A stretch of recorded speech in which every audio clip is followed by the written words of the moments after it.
Hello guys, our video today is about this brand new Hyundai i20n. Beautiful color. It's one of the first cars detailed PPF ceramic coated protected. The PPF kit was just uploaded on our Xpel system. This is one of the first projects available online. But let's go to see the process and we'll compare later on.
What do you think about the process, guys?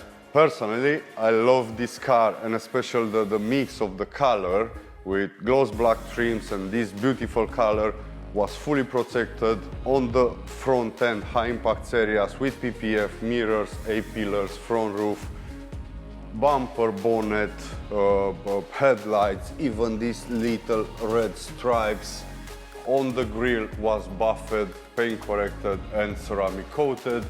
Full paintwork, ceramic coating, interior full protection, the fabric seats and dashboard, door cards, everything is protected. The wheels was removed, ceramic coated, brake calipers is protected. I think we'll have a lot of these models in the future because it's a very nice car and on a very good budget as well. And the package that we advise the customer to choose for this car is a very affordable package to protect your pride and joy. I'm looking forward for your feedback. Please comment below if you like this beautiful car. And don't forget to follow us on our social media channels, subscribe and like this video, share it with your friends, and I'm looking forward to see you soon on the next videos. Bye bye.